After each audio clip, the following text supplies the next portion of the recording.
Hello everyone, this is Amandeep Kumar. Welcome back to our channel Netify biology. तो आज हम लोग देखने वाले हैं बायोमोलिकुल्स का लेक्चर नंबर 5, जिसमें कि हम लोग स्टडी करेंगे न्यूक्लिक एसिड के बारे में पूरा डिटेल देखेंगे और साथ ही साथ इसके पीवाईक्यू को क्वेश्चन भी करेंगे। तो जल्दी से एनसीईआरटी को निकाल लो और हाईलाइटर को भी निकाल लेना, और जो जो पॉइंट एनसीईआरटी में इंपॉर्टेंट हो उसे हाईलाइट करते जाना, और जो पॉइंट एनसीईआरटी में ना लिखे हो उसे एनसीईआरटी में ही नोट डाउन करते जाना। ठीक है, तो चलो ज़्यादा टाइम को ना वेस्ट करते हुए क्लास को स्टार्ट करते हैं। स्टार्ट करने से पहले एक चीज़ ध्यान देना, ये है हमारा टेलीग्राम का चैनल जिसका नाम है नीटिफाई बायोलॉजी से ही है। तुम लोग यहाँ पे ज्वाइन हो सकते हो, जहाँ पे तुम्हें आज की क्लास का पीडीएफ मिल जाएगा। और ये है हमारा इंस्टाग्राम का आईडी, तुम लोग यहाँ भी ज्वाइन हो सकते हो। यहाँ पे तुम्हें देखने को मिल जाएगा डेली के शॉर्ट्स, ट्रिक्स और एनसीईआरटी के हैक्स देखने को मिल जाएंगे। ठीक है, चलो स्टार्ट करते हैं सबसे पहले न्यूक्लिक एसिड से। ठीक है, तो देखो, nucleic acid are also called macromolecules that are found in acid insoluble fraction of any living tissue. Nucleic acid को भी हम लोग मैक्रोमोलिक्यूल्स ही रखते हैं कहते हैं। जैसे कि हमने पॉलीसेकेराइड, प्रोटीन वगैरह को हमने मैक्रो मॉलिक्यूल्स कहा था, उसी तरह से न्यूक्लिक एसिड को भी हम लोग मैक्रोमोलिक्यूल्स कहते हैं। क्यों? क्योंकि भाई ये एसिड इनसॉल्युबल होता है, एसिड में सॉल्युबल नहीं होता है। और कहाँ पाया जाता है? फिल्ट्रेट में कि रिटेंटेड में? तो ये पाया जाता है हमारा रिटेंटेड में पाया जाता है। रिटेंटेड कहने का मतलब क्या? जैसे कि हम लोग ने जो एक्सपेरिमेंट पढ़ा था फर्स्ट क्लास में, कि हमने एक चीज क्लॉथ लिया था और लिविंग टिश्यू को हमने क्या किया था? पेस्ट बनाया था पेस्टल मोटर से, और उससे क्या किया था? फिल्टर आउट किया था। तो फिल्टर आउट करने के बाद जो नीचे आया था चीज क्लॉथ के नीचे, उसे हमने फिल्ट्रेट नाम दिया था। और जो ऊपर बच गया था उसे हमने रिटेंटेड कहा था। रिटेंटेड यानी कि जो बच गया। अच्छा, अब बच कौन गया था? जो मैक्रोमोलिक्यूल था, जिसका साइज बड़ा था। कितना साइज? तो 10,000 डाल्टन से ज्यादा था। ठीक है, तो उसमें कौन कौन आता था? हमारा न्यूक्लिक एसिड था, फिर हमारे पास था एक प्रोटीन था, पॉलीसेकेराइड था। ये सब क्या था? हमारे पास मैक्रोमोलिक्यूल्स था। तो उसी में से जो वही कह रहा है यहाँ पर भी, जो न्यूक्लिक एसिड है वो क्या है? मैक्रोमोलिक्यूल्स है। एसिड इनसॉल्युबल फ्रैक्शन में पाया जाता है। और कहाँ देखने को मिलेगा? हमें रिटेंटेड में देखने को मिलेगा। ठीक है, अब बात करते हैं DNA and RNA are called nucleic acid and these are the function as genetic material. अब देखो, जो न्यूक्लिक एसिड होता है वो कौन कौन है? तो डीएनए और आरएनए, जो कि वही क्या है? हमारा न्यूक्लिक एसिड है। मतलब कि न्यूक्लिक एसिड का मेन एग्जांपल का अगर हम बात करते हैं तो कौन है? DNA and RNA. अच्छा, अब भाई इसका काम क्या होता है? डीएनए और आरएनए का काम क्या होता है कि जेनेटिक मटेरियल के जैसा काम करे। जेनेटिक मटेरियल कहने का मतलब क्या है? जेनेटिक इंफॉर्मेशन को ट्रांसफर करना एक पेरेंट से दूसरे प्रोजेनी में, समझे? यानी अच्छा ठीक है, अब उसके बाद डीएनए जो है वो सारे यूकेरियोट में होता है। मतलब कि जितने भी यूकेरियोट देखने को हम लोग मिलते हैं, सारे में जो डीएनए ही क्या करता है? जेनेटिक मटेरियल के जैसा काम करेगा। कुछ प्रोकैरियोट्स में डीएनए है जो जेनेटिक मटेरियल के जैसा काम करता है, लेकिन कुछ प्रोकैरियोट्स में आरएनए भी है जो जेनेटिक मटेरियल के जैसा काम करता है। ठीक है, अच्छा, कुछ वायरस में भी देखने को मिला है कि हमें आरएनए है या फिर डीएनए जो है वो जेनेटिक मटेरियल के जैसा काम करता है। ठीक है, अच्छा, उसके बाद न्यूक्लिक एसिड और पॉलीन्यूक्लियोटाइड। अब न्यूक्लिक एसिड जो होता है वो क्या होता है? पॉलीन्यूक्लियोटाइड। पॉलीन्यूक्लियोटाइड कहने का क्या मतलब है भाई? पॉलीन्यूक्लियोटाइड कहने का मतलब ये है कि बहुत सारे न्यूक्लियोटाइड से मिलकर के बना होता है हमारा न्यूक्लिक एसिड। या तो वो डीएनए हो चाहे फिर आरएनए हो। किससे बन के मिले किससे कैसे बनेगा? तो बहुत सारे न्यूक्लियोटाइड के मिलने से बनता है हमारा न्यूक्लिक एसिड। ठीक है, न्यूक्लिक एसिड का एग्जाम्पल क्या है भाई? न्यूक्लिक एसिड में क्या क्या हो सकता है? डीएनए या फिर आरएनए। ठीक है, together with polysaccharide and polypeptide, polynucleotide comprises the macromolecules fraction of any living cell और टिश्यू। ठीक है, तो वही कह रहा है यहाँ पर, जैसे कि पॉलीसेकेराइड और पॉलीपेप्टाइड मैक्रोमोलिक्यूल्स था, उसी प्रकार से पॉलीन्यूक्लियोटाइड भी क्या होता है? हमारा मैक्रोमोलिक्यूल्स होता है। ठीक है, अच्छा, nucleic acid DNA and RNA consist of nucleotide. अब जो न्यूक्लिक एसिड है डीएनए एंड आरएनए, उसमें क्या कंसिस्ट होता है? उसमें क्या होता है भाई? न्यूक्लियोटाइड होता है। वो तुम लोगों ने पहले ही पढ़ लिया कि न्यूक्लिक एसिड जो होता है वो बना होता है न्यूक्लियोटाइड से ही मिलकर बना होता है, बहुत सारे न्यूक्लियोटाइड से।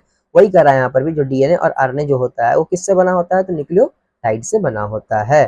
ठीक है, ये हो गया। उसके बाद देखो, अब भाई हम बात करते हैं यहाँ पे, देखो न्यूक्लिक एसिड है। ठीक है, अब न्यूक्लिक एसिड बनता कैसे है? बहुत सारे न्यूक्लियोटाइड के मिलने से बनता है। ठीक है, तो न्यूक्लिक एसिड में आएगा क्या क्या? हमारे पास डीएनए आएगा और आरएनए आएगा। ठीक है, ये दोनों आएगा। अब न्यूक्लिक एसिड बनता कैसे है? तो न्यूक्लियोटाइड के मिलने से बनता है। अब न्यूक्लियोटाइड कैसे बनता है? न्यूक्लियोटाइड बनता है हमारा न्यूक्लियोसाइड और फॉस्फेट ग्रुप के मिलने से बनता है न्यूक्लियोटाइड। ठीक है, अच्छा, फॉस्फेट में क्या क्या आ जाएगा हमारे पास? फॉस्फेट में जैसे कि बात कर लो तुम, थोड़ा राइटिंग थोड़ा खराब हो गया, राइटिंग सही कर लेते हैं। ठीक है, तो देखो, फॉस्फेट में आ जाएगा H3PO4, या फिर बोल दो PO4 3 माइनस। ठीक है, अब इसका स्ट्रक्चर हम लोग आगे डिस्कस करेंगे भी। फिलहाल जानो फॉस्फेट का कुछ फॉर्मूला जो है वो ऐसा होता है, ठीक है। अब उसके बाद जो न्यूक्लियोसाइड है वो कैसे बनता है, तो बनता है ये पेंटोज शुगर से और नाइट्रोजनस बेस से मिल करके बनता है, ठीक है।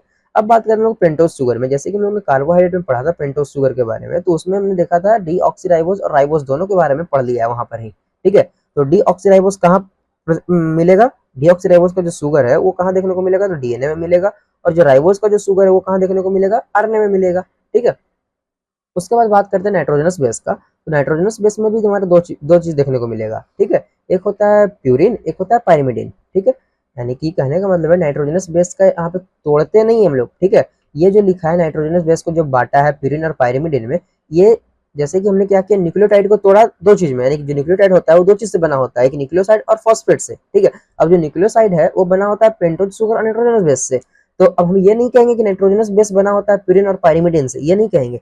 हम लोग यहाँ पर देख रहे हैं क्या, ये जो है नाइट्रोजनस बेस का ये दो टाइप्स होता है, नाइट्रोजनस बेस दो तरह के होते हैं, एक प्यूरिन एक पाइरिमिडिन, ठीक है। वो दोनों का कैटेगरी है, बांटते किस कैटेगरी पे कैसे कैसे बांटा ये हम लोग आगे डिस्कस करेंगे, बट यहाँ फिलहाल इतना जानो, इससे क्लासिफिकेशन है यहाँ पे किसका, नाइट्रोजनस बेस का, नाइट्रोजनस बेस का यहाँ पे हम लोग क्या किए, क्लासीफाई किए हैं, ठीक है। क्लासीफाई किए हैं दो ग्रुप में, एक प्यूरिन्स में एक पाइरिमिडिन्स में, ठीक है। तो प्यूरिन में क्या क्या आएगा, तो मेरे पास एडेनिन और गुआनिन आएगा, और पाइरिमिडिन में साइटोसिन, यूरेसिल, थाइमिन, ये सारे हम लोग को देखने को मिलेंगे, ठीक है। लेकिन इसमें से देखो ग्रीन मार्क कर रहे हैं, स्टार मार्क कर रहे हैं, ठीक है, ग्रीन से, एडेनिन, गुआनिन और साइटोसिन, ये तुम्हें डीएनए प्लस आरएनए दोनों में देखने को मिलेगा, ठीक है।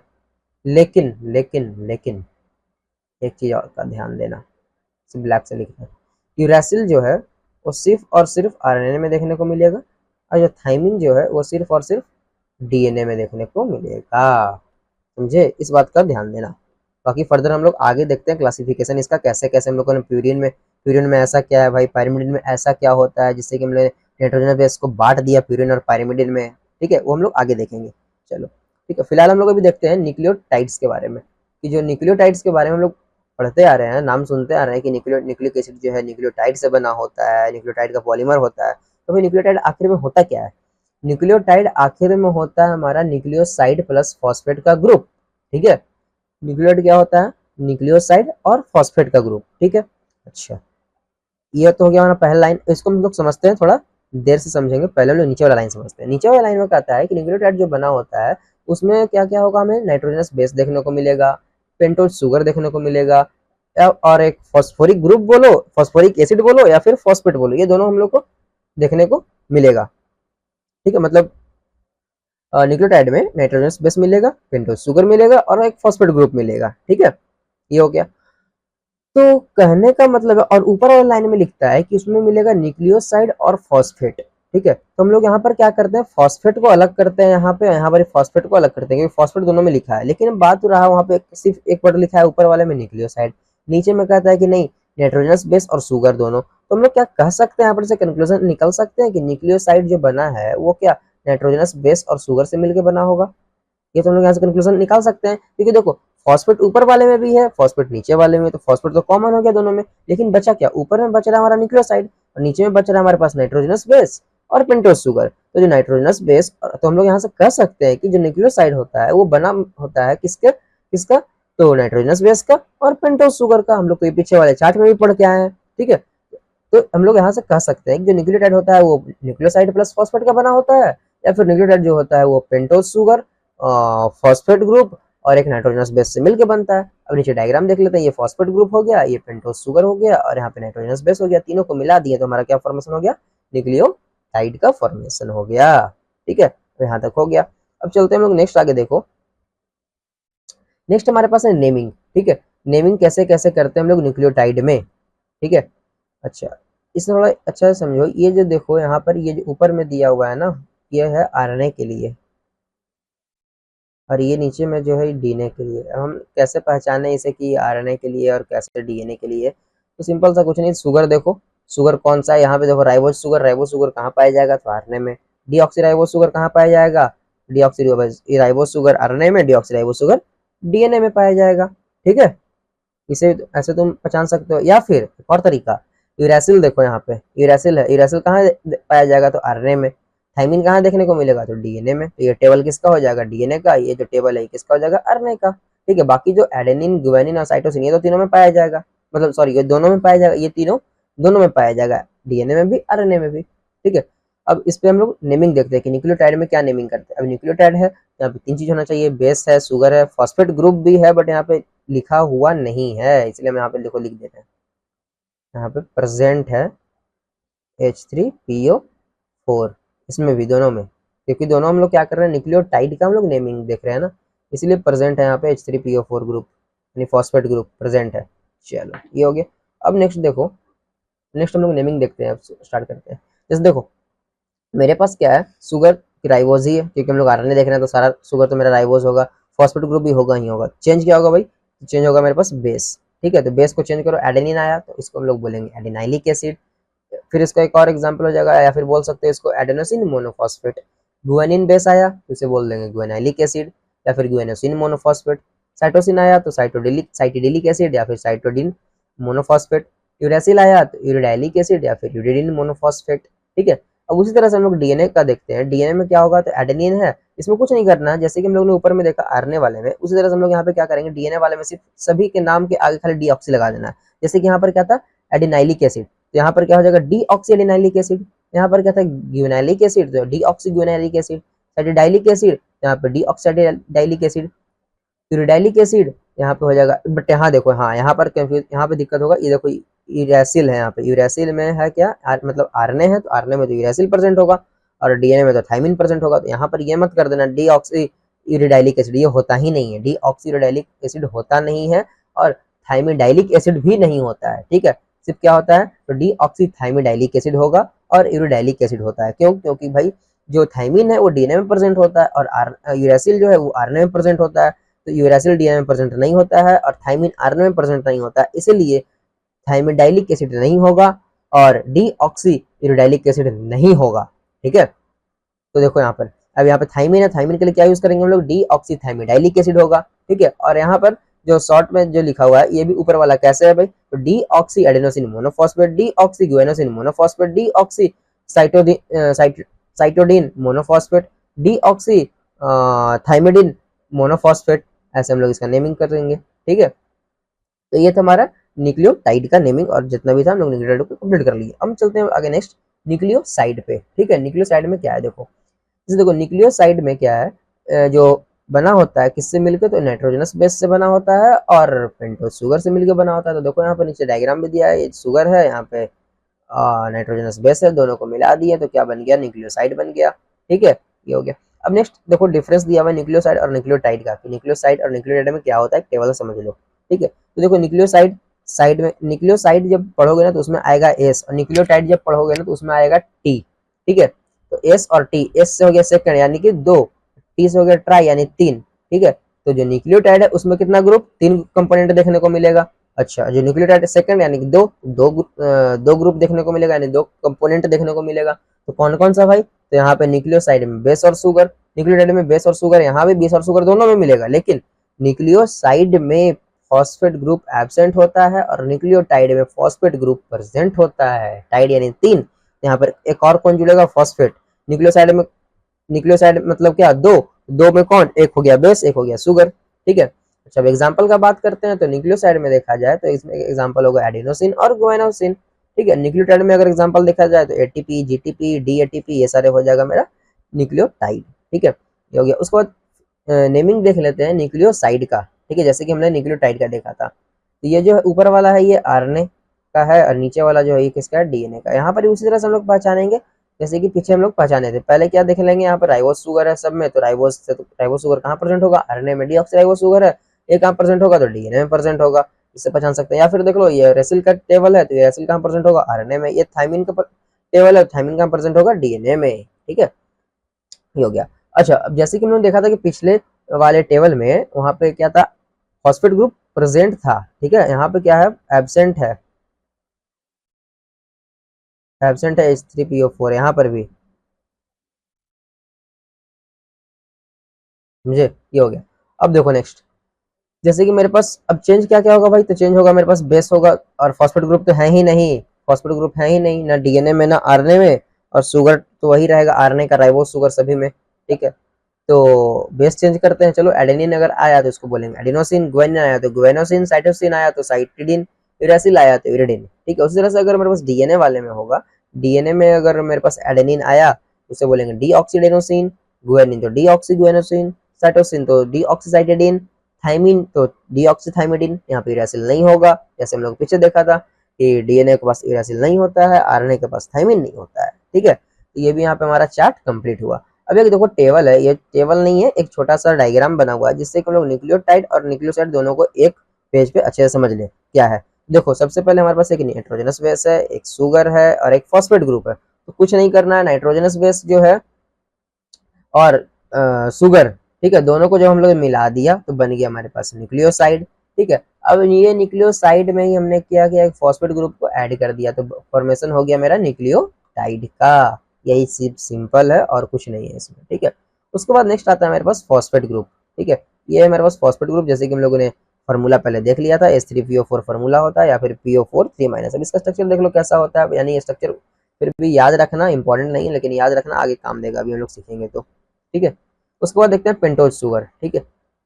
पेंटोज शुगर जैसे कि हम लोग सब पढ़ते आए हैं कहाँ से, तो डीएनए वाले, डीएनए कह रहे हैं सॉरी, शुगर का जब टॉपिक पढ़ रहे थे यानी कार्बोहाइड्रेट का टॉपिक, उसमें हमने पढ़ा था राइबोज और राइबोज का मॉडिफिकेशन डीऑक्सी राइबोज देखा था, ठीक है। अच्छा दोनों में डिफरेंस क्या होता है भाई राइबोज और डीऑक्सी राइबोज में, तो राइबोज में क्या होता है कि सेकंड कार्बन पे OH ग्रुप प्रेजेंट होगा, लेकिन डीऑक्सी राइबोज में क्या होगा, सेकंड कार्बन पे जो OH होता है उसमें से O नहीं होता है, सिर्फ H प्रेजेंट होता है। यहाँ पर देखो ये गलती लिखा हुआ है, ठीक है, यहाँ पे क्या होगा H होगा, जो इसको सही कर देते हैं।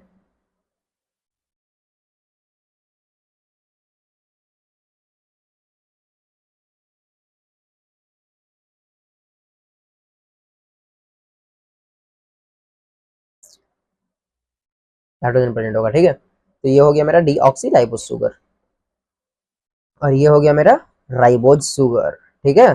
चलो ये हो गया। उसके बाद देखो नेक्स्ट चलते हैं, हमारे पास क्या आएगा, नेक्स्ट आता है हमारा नाइट्रोजनस बेस। हाँ अब देखो नाइट्रोजनस बेस को हमने क्या बांटा था कितने ग्रुप में, 2 ग्रुप में, एक हो गया पायरिमिडिन, एक हो गया प्यूरिन, ठीक है। अच्छा अब इसे याद रखो, जहां पर प्यूरिन होता है ना भाई, वहां पर क्या होगा, 2 रिंग हमें देखने को मिलेगा, ठीक है। पायरिमिडिन में एक रिंग।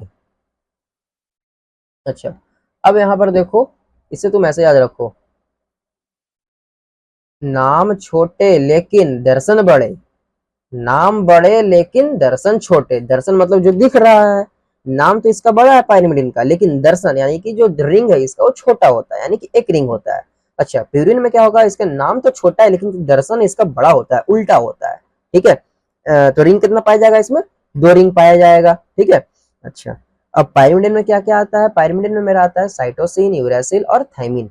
थाइमिन का एक और नाम होता है 5 मिथाइल यूरासिल, यानी कहने का क्या मतलब, जो यूरासिल होता है, यूरासिल के 5th पोजीशन पे एक मिथाइल ग्रुप को ऐड कर देते हैं, इसीलिए हम लोग क्या बोलते हैं, इसे 5 मिथाइल यूरासिल भी बोलते हैं। प्यूरिन में क्या आएगा मेरे पास, एडेनिन आएगा और गुआनिन आएगा, ठीक है। अच्छा नाम बड़े दर्शन छोटे, और नाम छोटे तो दर्शन बड़े, ये तो हमने समझ गया। अब इसे से समझो, पायरिमिडिन में क्या होता है, इसका नाम है बड़ा, ठीक है। तो इसका जो एग्जाम्पल तुम है ऐसे याद रखो, CUT, ठीक है, कट, और इसमें आग, AG, ठीक है। तो प्यूरिन में कम लीटर आता है तो इसमें A और G आएगा, और पायरिमिडिन में ज्यादा लीटर आता है तो इसमें 3 लीटर आएगा। 3 लीटर क्या क्या आएगा, तो CUT कट आएगा। प्यूरिन में कम लीटर आता है यानी कम अल्फाबेट आता है तो इसमें A और G आएगा, सिर्फ AG यानी क्या क्या, तो एडेनिन और गुआनिन, ठीक है। लेकिन जब पायरिमिडिन का अगर बात करते हैं तो उसमें क्या क्या आएगा, साइटोसिन भी आएगा, यूरासिल भी आएगा और थाइमिन भी आएगा, ठीक है। तो ये हो गया। अब चलो हम लोग नेक्स्ट चलते हैं आगे। नेक्स्ट है हमारे पास लिंकेज इन न्यूक्लियोसाइड। अब देखो हमने तो ये जो टेबल था, इस टेबल में से सभी चीज को तो हमने कंप्लीट कर लिया, ठीक है। जैसे कि न्यूक्लियोसाइड क्या है, न्यूक्लियोटाइड कैसे बना, न्यूक्लियोसाइड कैसे बना, फॉस्फेट का भी देख लिया, पेंटोज शुगर भी देख लिया, नाइट्रोजनस बेस भी देख लिया, ये सारा कंप्लीट कर लिया। अब हम लोग क्या कर रहे हैं, प्रक्रिया देख रहे हैं कि कैसे डीएनए और आरएनए का फॉर्मेशन होता है, वो अब हम लोग सीखेंगे, ठीक है। वो सीखने से पहले हम लोग क्या करेंगे, लिंकेज को समझेंगे कि लिंकेज कैसा कैसा होता है और कितने प्रकार के होते हैं, ये भी देखेंगे, ठीक है। सबसे पहले हम लोग देखेंगे लिंकेज इन न्यूक्लियोसाइड। न्यूक्लियोसाइड में लिंकेज कैसे होता है, न्यूक्लियोसाइड में पहले आता क्या क्या है, पहले ये तो हमने पीछे ही पढ़ा है न्यूक्लियोसाइड में क्या क्या आता है, एक बार से रिपीट बता देते हैं फिर से। इसमें आएगा क्या, नाइट्रोजनस बेस आएगा, N2 बेस, और क्या आएगा, सुगर आएगा। ये दोनों चीज प्रेजेंट होता है किसमें, मेरा न्यूक्लियोसाइड में। अब देखो, एक नाइट्रोजनस बेस और एक सुगर, अब ये दोनों के बीच में कैसे बॉन्ड बनता है ये हम लोग सीख रहे हैं। ठीक है, क्या सीख रहे हैं, एक नाइट्रोजनस बेस जो कि यहाँ पर देखो दिया हुआ है ये, और एक सुगर जो कि है ये। अब दोनों के बीच में बॉन्ड कैसे बनता है वो देखेंगे। तो होता क्या है ना, ये नाइट्रोजनस बेस है, ठीक है, इसका जो ये नाइट्रोजन है और इसके पास एक हाइड्रोजन है, ठीक है, और ये जो इसका पहला कार्बन है सुगर का, इसका OH, ठीक है, दोनों आपस में जाता है और गुलू गुलू करता है, ठीक है, और गुलू गुलू करके क्या करेगा, पानी को निकालेगा, यानी कि डिहाइड्रेशन करेगा, ठीक है, और डिहाइड्रेशन करके आपस में एक बॉन्ड का फॉर्मेशन करेगा, ये वाला बॉन्ड। तो इस बॉन्ड का हम लोग नाम देते हैं बीटा 1,1N ग्लाइकोसिडिक लिंकेज। क्या नाम देते हैं, बीटा 1,1N ग्लाइकोसिडिक लिंकेज। अच्छा, 1,1 कहने का मतलब क्या, इस कार्बन का भी पहला, और यहाँ पे नाइट्रोजन भी जो है इसको हम लोग पहला काउंटिंग करते हैं, मतलब जो काउंटिंग करते हैं यहाँ पे हम लोग इस नाइट्रोजन को पहला नंबर देते हैं, ठीक है, इसलिए इसको भी क्या कर दिए हम लोग 1, और इसको भी क्या दिए 1, ठीक है।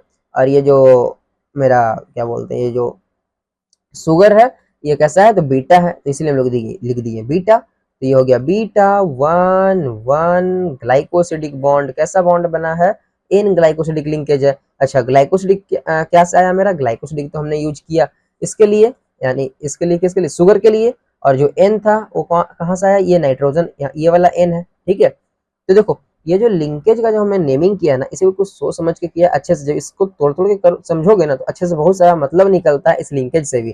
देखो, ये बीटा है तो बीटा का मतलब क्या है भाई, तो जो सुगर है मेरा बीटा वाला है। अच्छा, 1,1 का क्या कहने का क्या मतलब है, जो सुगर का जो कार्बन है इसका भी पहला कार्बन, और जो नाइट्रोजन है ये भी पहला नाइट्रोजन, ठीक है। अच्छा, नाइट्रोजन हो गया। अब ग्लाइकोसिडिक, तो ग्लाइकोसिडिक कहने का मतलब क्या, इस नाइट्रोजन और ये ग्लाइकोसिडिक बॉन्ड, यानी कहने का मतलब है कि जो सुगर है और नाइट्रोजन है दोनों के बीच में क्या हुआ है, बॉन्ड बना हो, ठीक है। उसी बॉन्ड का हमने क्या नाम दे दिया, लिंकेज, उसी को तो लिंकेज बोल रहे हैं। तो इसका, इस लिंकेज का नाम क्या बन गया, बीटा 1,1N ग्लाइकोसिडिक लिंकेज, ठीक है। अच्छा, ये जो बेस था ये कौन सा बेस था, थाइमिन बेस था, ठीक है। अब थाइमिन के साथ क्या किए, एक सुगर को ऐड किए, तो इसका नाम पड़ गया क्या, थाइमिडिन, ठीक है। अब ये था हमारा लिंकेज इन न्यूक्लियोसाइड। अब देखते हैं लिंकेज इन न्यूक्लियोटाइड। न्यूक्लियोटाइड में कैसे लिंकेज होता है, यानी कि कहने का क्या मतलब है, न्यूक्लियोसाइड मेरे पास प्रेजेंट है, ये फॉस्फेट ग्रुप मेरे पास प्रेजेंट है, ठीक है। न्यूक्लियोसाइड में क्या क्या होगा, मेरे पास न्यूक्लियोसाइड होगा और फॉस्फेट होगा। अब ये दोनों के बीच में लिंकेज कैसे होगा, कैसे ये जुड़ेगा आपस में, ये हम लोग देखने वाले हैं, ठीक है। तो ये क्या था मेरे पास, थाइमिडिन था ना, क्या था, आ गया, हाँ थाइमिडिन था। चलो, अब देखो ये थाइमिडिन है, इसके साथ हमने क्या कर रहे हैं, एक फॉस्फेट ग्रुप को ऐड कर रहे हैं, तो क्या होगा, फॉस्फेट का OH, ठीक है। और जो थाइमिडिन में जो सुगर है इसका 5th कार्बन का OH, ठीक है, ये दोनों, ये सब चारों जाएगा आपस में तो गुलू गुलू करेगा, और उस गुलू गुलू में एक बात निकल आएगा, मतलब कंक्लूजन निकलेगा कि भाई देखो, कार्बन ऐसा है ना कि हम तुम्हारा OH को नहीं ले सकते हैं, फॉस्फेट का OH को ले लेते हैं, और कार्बन का सिर्फ H को लेते हैं। मतलब कार्बन में जो OH है उसमें से OH पूरा को नहीं लेंगे, सिर्फ H को लेंगे और O को छोड़ देंगे, ठीक है। जैसे कि देखो यहाँ पे किया है, कार्बन में क्या है, O भी प्रेजेंट है, OH प्रेजेंट है, ठीक है। तो कहा ना उस गुल्लू गुल्लू में, यानी गुल्लू गुल्लू किया, तो गुल्लू गुल्लू से कंक्लूजन क्या निकला, तो ये कार्बन का OH जो है, ठीक है, और जो फास्फोरस का जो OH है, तो कहा कि फास्फोरस का OH तो निकल जाएगा यहाँ से, और ये जो कार्बन का यहाँ से सिर्फ H निकलेगा, यहाँ से O नहीं निकलेगा, ठीक है। और दोनों आपस में मिलकर क्या करेगा, पानी निकाल देगा, पानी का फॉर्मेशन करेगा, ठीक है। पानी निकालेगा, पानी का फॉर्मेशन करेगा, यानी डिहाइड्रेशन करेगा, और उस डिहाइड्रेशन के प्रोसेस से क्या होगा, एक बॉन्ड का फॉर्मेशन होगा, और उसी बॉन्ड का नाम हो गया क्या, फॉस्फोइस्टर बॉन्ड।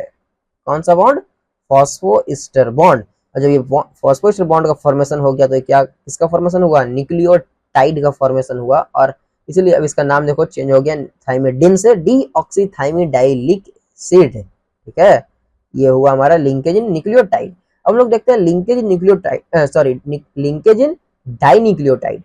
डाइन्यूक्लियोटाइड कहने का मतलब कि एक न्यूक्लियोटाइड मेरे पास है, एक और न्यूक्लियोटाइड है। अब ये दोनों न्यूक्लियोटाइड के बीच में आपस में कैसे लिंकेज होगा ये हम लोग देखेंगे, ठीक है। तो देखो, एक ये है हमारे पास न्यूक्लियोटाइड, एक ये न्यूक्लियोटाइड, ठीक है। तो नीचे वाले न्यूक्लियोटाइड का फॉस्फेट ग्रुप और ऊपर वाले न्यूक्लियोटाइड का सुगर का 3rd कार्बन, ठीक है, ऊपर वाले न्यूक्लियोटाइड का थर्ड कार्बन और नीचे वाले न्यूक्लियोटाइड का फॉस्फेट ग्रुप दोनों आपस में ग्लू ग्लू करते हैं। जैसे कि न्यूक्लियोटाइड के फॉर्मेशन में, न्यूक्लियोटाइड कहाँ गया, ये वाला, यहाँ पर जब ये बॉन्ड का फॉर्मेशन हो रहा था फॉस्फोइस्टर बॉन्ड, तो जैसे यहाँ पर ग्लू ग्लू हुआ उसी तरह से यहाँ पर भी क्या होगा, ग्लू ग्लू होगा आपस में।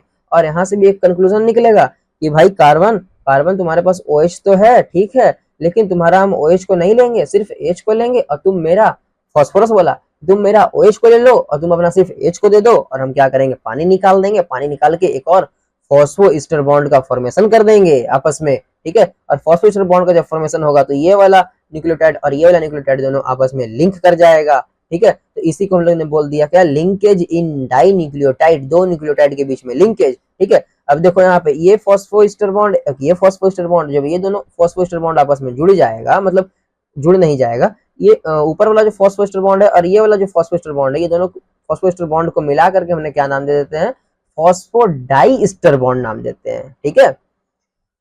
ये हो गया मेरा लिंकेज इन डाइन्यूक्लियोटाइड। नेक्स्ट हम लोग आगे देखते हैं कि जो डाइन्यूक्लियोटाइड था, यानी कि जो न्यूक्लियोटाइड का जो चैन है वो हमेशा इलोंगेट करता है 5 प्राइम टू 3 प्राइम में। अच्छा, इसका कहने का क्या मतलब है भाई, तो देखोगे ना ऊपर वाला जो न्यूक्लियोटाइड है इसका जो कार्बन है ना ये हमेशा फ्री रहता है, और जो नीचे वाला जो यानी कि लास्ट वाला जो न्यूक्लियोटाइड है उसका जो थर्ड कार्बन होता है वो फ्री होता है हमेशा। अच्छा, और जो बॉन्ड का यानी कि जो फॉस्फोइस्टर बॉन्ड जो यहाँ पे जैसे ग्लू ग्लू कर रहा है ये वाला, ठीक है, तो ग्लू ग्लू जो होता है ना ऊपर से नीचे की तरफ जाता है, यानी कि 5th प्राइम से 3rd प्राइम की तरफ जाता है। मतलब कि ये जो 5th वाला देख रहा है ना, कि नीचे में 3, यानी कि क्या होगा, ऊपर से नीचे की तरफ फॉर्मेशन होता है न्यूक्लियोटाइड का, नीचे से ऊपर नहीं, यानी कि 3 से ऊपर नहीं होगा, यानी कि नीचे, जैसे कि ये न्यूक्लियोटाइड है इसके ऊपर से जाकर बैठ जाएगा, नहीं, ये ऊपर है ना, जैसे कि ये अगर नीचे है तो इसके नीचे आके जुड़ेगा, ये वाला जो अगर इसको जुड़ना रहेगा, ये तो जैसे कि यहाँ पे डायग्राम में देख रहे हो ये वाला ऊपर है ये नीचे है, मान के चलो कि मेरे पास ये वाला भी नहीं है, ठीक है, ये है मेरे पास सिर्फ नीचे वाला, और ये कहीं कहीं घूम रहा है, ठीक है। तो अब इसका क्या मन हुआ ऊपर से आके जुड़ने का, तो जुड़बे नहीं करेगा ऊपर से, जब भी जुड़ेगा तो हमेशा नीचे से ही आके जुड़ता है, ठीक है, समझे। जैसे कि अभी यहाँ पर ये ऊपर में है इस डायग्राम में, तब ना ये नीचे से आके जुड़ गया, ठीक है। वही कह रहे हैं, कहने का मतलब वही है कि जब भी यहाँ पर जो लिंकेज होता है, फॉर्मेशन होता है फॉस्फोइस्टर बॉन्ड का, तो हमेशा ऊपर से नीचे की ओर होता है, यानी कि 5 प्राइम से 3 प्राइम के तरफ होता है, ये ध्यान देना है, ऊपर से नीचे ध्यान नहीं देना है, क्या ध्यान देना है, जो इलोंगेट होता है हमेशा 5 प्राइम से 3 प्राइम के तरफ होता है, ये ध्यान देना है, ठीक है। अच्छा, उसके बाद कहता है कि जो थर्ड कार्बन है लास्ट न्यूक्लियोटाइड का वो हमेशा क्या होता है, फ्री होता है। In a nucleic acid, nucleic acid में जो फॉस्फेट मोइटी लिंक करता है third carbon of one sugar and of one nucleotide to the 5th carbon of the sugar of the succeeding nucleotide, इसमें भी सेम चीज कर रहा है, इसमें कुछ खास नहीं है, इसमें सिर्फ कर रहा है ये कि जो लिंकेज होता है हमारा न्यूक्लिक एसिड में कैसा होता है, तो ये देखो थर्ड कार्बन का जो सुगर है, सुगर का थर्ड कार्बन, और ये जो फॉस्फेट जो प्रेजेंट होता है सुगर के 5th कार्बन पे, सुगर के 5th कार्बन पे जो फॉस्फेट प्रेजेंट है, ठीक है। और जो ऊपर वाला एक और न्यूक्लियोटाइड का जो सुगर का जो थर्ड कार्बन है वो दोनों आपस में क्या करता है, बॉन्ड बनाता है, वही चीज यहाँ पे लिखा है और कुछ इसमें नहीं है, ठीक है। अब कहता है कि the bond between the phosphate and hydroxyl group of A sugar is an ester bond. अब जो बॉन्ड का जो फॉर्मेशन होता है फॉस्फेट और हाइड्रोक्सिल ग्रुप के बीच में, वो कौन सा बॉन्ड होता है, ईस्टर बॉन्ड होता है। There is one such ester bond on either side, अगर एक और एक, मतलब जैसे कि देखो यहाँ पर ये जो था ना, कह रहा है कि एक ये ईस्टर बॉन्ड एक ये ईस्टर बॉन्ड, जब दोनों आपस में आ जाते हैं तो मतलब दोनों को मिला करके हमने क्या कह देते हैं, इसे फॉस्फोडाइस्टर बॉन्ड कह देते हैं। यही चीज लिखा है यहाँ पे, as there is one such ester bond on either side, अगर दोनों दो ईस्टर बॉन्ड एक दूसरे आपस में एक उधर एक इधर है तो उसे हम लोग क्या कह देंगे, फॉस्फोडाइस्टर बॉन्ड कह देंगे, ठीक है। ये हो गया। नेक्स्ट देखो, अब हमारे पास आता है डीएनए, ठीक है, वो जो था डाइन्यूक्लियोटाइड वगैरह सब हमने पढ़ लिया, अब मेरे पास आता है डीएनए क्या होता है उसके बारे में, ठीक है। तो जैसे कि हमने देखा था कि जो भी न्यूक्लियोटाइड था वो न्यूक्लियोटाइड यानी कि न्यूक्लिक एसिड का फॉर्मेशन कैसे होता है, बहुत सारे न्यूक्लियोटाइड के जुड़ने से होता है, ठीक है। तो अब वो जुड़ गया, जुड़ के क्या किया, डीएनए का फॉर्मेशन किया, आरएनए का फॉर्मेशन किया, तो डीएनए क्या होता है वो देख लेते हैं, फिर थोड़ा सा आरएनए के बारे में देख लेंगे, फिर हम इसका क्वेश्चन कर लेंगे, क्लास हो जाएगा खत्म।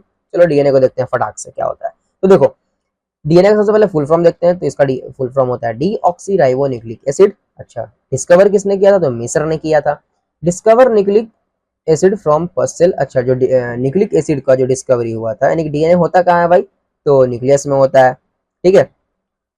अच्छा, और जो डीएनए है वो किसके अंडर में आता है, तो ये न्यूक्लिक एसिड के अंदर में आता है। ठीक है, तो न्यूक्लिक एसिड का अगर हम बात करते हैं, न्यूक्लिक एसिड को डिस्कवर कहाँ किया गया था, यानी कि जो डीएनए आरएनए वगैरह को, तो इसे देखा गया था पस सेल यानी डब्ल्यूबीसी में ही देखा गया था। अच्छा, आरबीसी में क्यों नहीं देखा गया था, क्योंकि आरबीसी में तो न्यूक्लियस होता ही नहीं है ना, तो न्यूक्लियस ही नहीं होगा तो फिर उसमें न्यूक्लिक एसिड कहाँ से मिलेगा, न्यूक्लियस होगा तभी तो उसके अंदर नहीं पाया जाएगा न्यूक्लिक एसिड, डीएनए आरएनए वगैरह। तो न्यूक्लिक एसिड न्यूक्लियस है ही नहीं आरएनए में, तो आरएनए में हम लोग को देखने को मिलेगा नहीं, डब्ल्यूबीसी में न्यूक्लियस होता है। तो हमने क्या किया, डब्ल्यूबीसी में ही चेक किया, उन्होंने चेक किया और वहां पर देखा कि उसमें एक न्यूक्लियस है, न्यूक्लियस के अंदर कुछ मटेरियल है, ठीक है, जिसका उन्होंने नाम दिया न्यूक्लिन नाम दिया, ठीक है, जिसे हम लोग आज न्यूक्लिक एसिड के नाम से जानते हैं।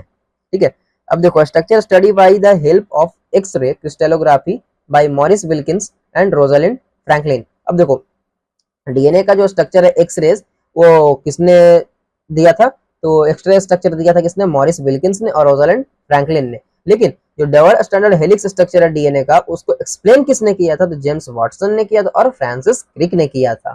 ठीक है, अच्छा, अब जेम्स वाटसन और फ्रांसिस क्रिक ने जो एक्सप्लेन किया था, वो कौन सा डीएनए के बारे में एक्सप्लेन किया था, तो बी टाइप डीएनए, जो कि राइट हैंडेड हेलिक्स होता है, उसके बारे में उन्होंने एक्सप्लेन किया था। अच्छा हाँ, तो बी डीएनए कहने का मतलब क्या है भाई, क्योंकि डीएनए जो होता है वो भी बहुत अलग अलग टाइप्स के होते हैं, ये तुम्हें हायर स्टडी में पढ़ना है, यहाँ पर नीट के सिलेबस में नहीं है, ये तुम्हें एमबीबीएस में पढ़ने को मिलेगा। ठीक है, जो डीएनए होता है वो A DNA, B DNA, Z DNA, ऐसे करके बहुत सारे डीएनए पाए जाते हैं। ठीक है, तो लेकिन जो जेम्स वाटसन ने और फ्रांसिस क्रिक ने जो डेवलप किया था, उस डीएनए कौन सा था, वो बी डीएनए था। और हम लोग जो सिलेबस में पढ़ते हैं, जो कोई हमारे सिलेबस में डीएनए है, वो बी डीएनए का टाइप ही पढ़ना होता है, या केमिस्ट्री हो या फिर बायोलॉजी हो। ठीक है, तो हम लोग अभी जितना भी अभी क्या बोलते हैं, जितना भी हम लोग फंक्शन देखेंगे या फिर डाटा वगैरह देखेंगे डीएनए के बारे में, वो सब बी डीएनए के बारे में ही रहेगा। ठीक है, वहां पे मेंशन नहीं रहेगा बी डीएनए, तुम्हें ऑटोमेटिक समझना है कि वो सारा क्या है, तुम्हारा बी डीएनए का ही दिया हुआ है। ठीक है, चलो नेक्स्ट चलते हैं। Nucleic acid exhibit a variety of secondary structure, जो न्यूक्लिक एसिड होता है उसके पास वैरायटी में सेकेंडरी स्ट्रक्चर पाए जाते हैं। अच्छा, अब लेंथ देखा जाए, वन हेलिक्स कितना होता है, वन हेलिक्स पहले किसी जगह ये समझो, देखो डायग्राम पे चलते हैं, ये देखो डायग्राम है, ठीक है, इसका डीएनए का, ये डीएनए को स्ट्रेट किया गया है, ठीक है, लेकिन ये देखो ये हेलिकल स्ट्रक्चर है डीएनए का। अब हेलिक्स किसे कहते हैं, जो देखो एक हेलिक्स यानी कि एक टर्न, ये जो है ना, यहाँ से अगर लेते हैं, देखो इसमें बनाया हुआ है, ये देखो डॉटेड लाइन तुमको दिख रहा होगा, ये है वन हेलिक्स, ये दिख रहा होगा, देखो से लाइन से मार्क कर देते हैं अच्छे से, ऑरेंज इस पे दिख जाएगा, ये वाला, इतना हुआ तुम्हारा वन हेलिक्स, यानी कि एक फोल्ड से दूसरे फोल्ड, एक बार जहां से मुड़ा हुआ है उसके बाद से दूसरा मुड़ा हुआ, ये हो गया तुम्हारा एक हेलिक्स। ठीक है, तो वही कह रहा है एक हेलिक्स में का लेंथ कितना होगा, तो 34 एंगस्ट्रम हो गया या फिर 3.4 नैनोमीटर, देखो यहाँ लिखा हुआ 3.4 नैनोमीटर दिया हुआ भी है। उसके बाद वन हेलिक्स में कितना बेस पेयर होगा, तो 10 बेस पेयर होगा। बेस पेयर करने का मतलब क्या है, कि देखो यहाँ पे जैसे कि ये एक है डीएनए, एक ये है डीएनए का स्टैंड, ठीक है, उसके बीच में क्या है, ये बेस है, ये बेस है, ये बेस है, ये बेस है, तो एक यहाँ पे बेस है गुआनोसिन, एक है बेस हमारे पास साइटोसिन। ठीक है, तो ये बेस, एक बेस और एक ये बेस, तो दोनों बेस को मिला के क्या बोलते हैं, बेस पेयर बोलते हैं, ये दोनों को मिला के क्या बोलते हैं, बेस पेयर। एक बेस पेयर, दो बेस पेयर, तीन बेस पेयर, चार बेस पेयर। ठीक है, चार बेस पेयर है मेरे पास, तो कितना बेस है, 8 बेस है। ठीक है, यानी कि एक बेस पेयर में मेरा 2 बेस मिलता है। ठीक है, ये कहने का मतलब है, समझे। तो वही यहाँ पे कि एक हेलिक्स में कितना बेस पेयर देखने को मिलेगा, 10 बेस पेयर देखने को मिलेगा, और इसमें 20 बेस होगा। ठीक है, बेस का अगर बात करें, नाइट्रोजन बेस कितना होगा, तो 20 होगा। अच्छा, उसके बाद डिस्टेंस बिटवीन 2 बेस पेयर, अब 2 बेस पेयर के बीच का डिस्टेंस कितना होगा, तो 3.4 एंगस्ट्रम या फिर बोल दो 0.34 नैनोमीटर। ठीक है, अब ये डिस्टेंस कौन सा है, तो देखो ये बेस है, एक ये बेस है, ये दोनों के बीच का डिस्टेंस का बात कर रहा है। ठीक है, अच्छा, उसके बाद कहता है angle of rotation of one helix. एक हेलिक्स में जो एंगल ऑफ रोटेशन है, ये जैसे देखो यहाँ से मुड़ा है ऐसे करके, जो ऐसे आया है, इसमें एंगल ऑफ रोटेशन कितना है, तो 360 डिग्री पूरा होता है। ठीक है, एक हेलिक्स में। लेकिन बात करता है दो बेस पेयर के बीच का एंगल ऑफ रोटेशन कितना होगा, तो 360, तो पूरा रोटेशन हो गया, और कितना बेस है, 10 बेस है, इसको डिवाइड कर दिए तो आ गया मेरे पास 36 डिग्री। ठीक है, मतलब कि दो एडजेसेंट बेस पेयर, एक बेस पेयर ये, एक बेस पेयर ये दोनों के बीच का अगर एंगल का बात करें तो कितना डिग्री होगा, 36 डिग्री पे होता है दोनों। ठीक है, अच्छा, अब डायमीटर का बात करेंगे, डीएनए का डायमीटर कितना होगा, तो 20 एंगस्ट्रम। अच्छा, डीएनए का डायमीटर कहने का मतलब क्या हुआ, distance between phosphorus of both strand, दोनों स्ट्रैंड के फॉस्फोरस के बीच का डिस्टेंस। जैसे देखो यहाँ पे ये बेस हो गया बीच में, ठीक है, यहाँ पे शुगर होगा कहीं पे, फिर यहाँ फॉस्फोरस लगा होगा, यहाँ फॉस्फोरस, यहाँ फॉस्फोरस, ठीक है। ये फॉस्फोरस से लेके ये फॉस्फोरस के बीच का दूरी को ही हम लोग क्या बोलते हैं, डायमीटर बोलते हैं डीएनए का, ठीक है, जो कि कितना होता है 20 एंगस्ट्रॉम होता है। अब देखो, according to Erwin Chargaff, purine always pair with pyrimidine. Erwin Chargaff के अनुसार जो प्यूरिन है वो हमेशा पेयर होता है पाइरिमिडिन के साथ, ये ध्यान देना है, प्यूरिन ऑलवेज पेयर विथ पाइरिमिडिन। ये किसने कहा था, तो इरविन चार्गफ ने कहा था, क्लास 12 एनसीईआरटी में लिखा है, ठीक है, क्लास 12 एनसीईआरटी का लाइन है कि प्यूरिन हमेशा पेयर बनाता है किसके साथ, पाइरिमिडिन के साथ। जैसे कि ए डबल बॉन्ड टी और G triple bond C, A double bond T और जी ट्रिपल बॉन्ड सी, ठीक है। अच्छा, ए क्या है मेरा, एडेनोसिन, एडेनोसिन हमेशा थाइमिन के साथ बॉन्ड बनाएगा, मतलब हाँ बॉन्ड बनाएगा, और जो गुएनोसिन है वो हमेशा साइटोसिन के साथ बॉन्ड बनाएगा, ठीक है। अच्छा, ये जो बॉन्डिंग होता है डबल बॉन्ड और ट्रिपल बॉन्ड जो देख रहे हो, एटी के बीच डबल बॉन्ड और जीसी के बीच ट्रिपल बॉन्ड, ये कौन सा बॉन्डिंग होता है, तो हाइड्रोजन बॉन्डिंग होता है, ठीक है। तो एडेनोसिन और थाइमिन के बीच में कितने हाइड्रोजन बॉन्ड होंगे, तो 2 हाइड्रोजन बॉन्ड होंगे। गुएनोसिन और साइटोसिन के बीच में कितने हाइड्रोजन बॉन्ड होंगे, तो 3 हाइड्रोजन बॉन्ड होंगे, ठीक है। अच्छा, ये हो गया। अब नेक्स्ट देखते हैं हम लोग, हमारा है base ratio of species is constant. अब जो बेस रेशियो की अगर बात करें ना कि बेस रेशियो कितना होगा दोनों में, तो हमेशा वो कांस्टेंट होता है। कैसे, तो ए प्लस टी, ठीक है, by G plus C equal to 1। इसके बारे में डिटेल में पढ़ोगे तुम लोग क्लास 12 में, फिलहाल अभी इतना जान लो कि जो बेस रेशियो होता है वो कांस्टेंट होता है, ठीक है। अच्छा, अब प्रोकैरियोट में जब बात करते हैं, प्रोकैरियोटिक डीएनए को अगर देखते हैं, तो उसमें जी प्लस सी हमें ज्यादा देखने को मिलता है ए प्लस टी से, इसलिए जो उसका बेस रेशियो होता है वो 1 से कम होता है। और यूकैरियोटिक डीएनए में ए प्लस टी ज्यादा होता है और जी प्लस सी कम होता है, इसलिए यूकैरियोटिक का जो बेस रेशियो है वो 1 से ज्यादा होता है, ठीक है। अब देखो, the two strand of a polynucleotide are antiparallel. अब जो दोनों स्ट्रैंड होता है डीएनए का वो एंटी पैरेलल होता है। कैसे, तो देख लो यहाँ पे, एक है तुम्हारे पास 5 प्राइम से 3 प्राइम गया हुआ, दूसरा गया 5 प्राइम से 3 प्राइम ऊपर गया हुआ है, 5 प्राइम से 3 प्राइम ऊपर से नीचे, और 3 प्राइम से 5 प्राइम ऊपर से नीचे, ठीक है। वही कर रहा है, दो स्ट्रैंड जो होता है पॉलीन्यूक्लियोटाइड का वो एंटी पैरेलल होता है और रन करता है पॉजिटिव डायरेक्शन में, ठीक है। अब देखो, टेम्परेचर ऑफ मेल्टिंग क्या होता है भाई, तो द टेम्परेचर एट विच, ऐसा टेम्परेचर जिसमें 50% ऑफ डीएनए डीनेचर कर जाए, मतलब उसका हाइड्रोजन बॉन्ड हो जो टूट जाए, ठीक है। तो जो टेम्परेचर ऑफ मेल्टिंग है वो प्रोकैरियोटिक डीएनए का ज्यादा होता है यूकैरियोटिक से, ठीक है। इसलिए तो बहुत सारे प्रोकैरियोटिक बैक्टीरिया तुम लोग देखे होंगे जो कि एक्सट्रीम कंडीशन में पाया जाता है, जैसे कि तुम्हारे पास है थर्मो एसिडोफिल्स, जो कि हाईली हीट कंडीशन में पाया जाता है, हीट जहाँ पे वेदर डेजर्ट वगैरह में पाया जाता है बैक्टीरिया, ठीक है। तो उन लोगों का क्या होता है, टेम्परेचर ऑफ मेल्टिंग जो है वो बहुत ज्यादा होता है डीएनए का, प्रोकैरियोटिक का यूकैरियोटिक से। यहाँ पर देखो कुछ दिया हुआ है, ये डीएनए है नॉर्मल, इसको हीट किए तो क्या हो गया, डीनेचर कर गया, इसको कूल्ड कर दिए तो रीनेचर होकर के फिर से ये ज्वाइन हो गया आपस में, ठीक है। यही चीज यहाँ पे बताया हुआ है।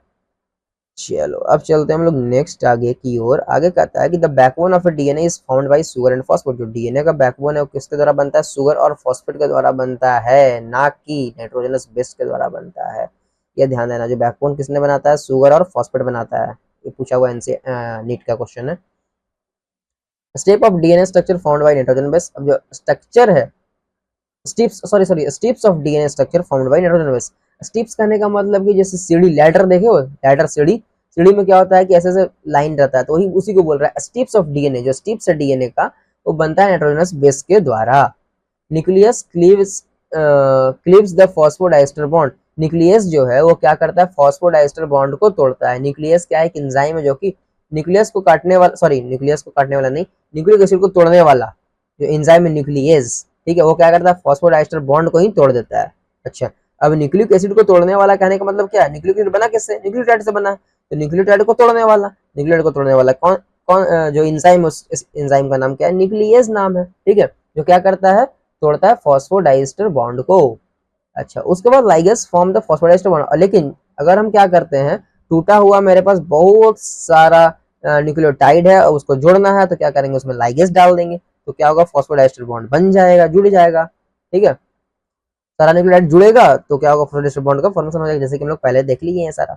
DNA is genetic material which carry all the hereditary information coded in arrangement of its nitrogen base.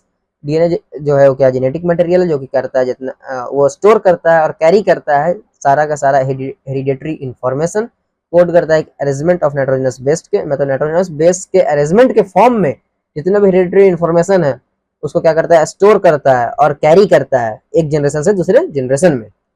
It is a property of replication, जो डीएनए है उसके पास प्रॉपर्टी होता है रेप्लिकेशन का, मतलब खुद से खुद डीएनए से डीएनए बन सकता है लेकिन आरएनए से आरएनए नहीं बन सकता है, which is essential for passing genetic information from one cell to its daughter from one generation to the next। ये था हमारा यहाँ पे डीएनए का।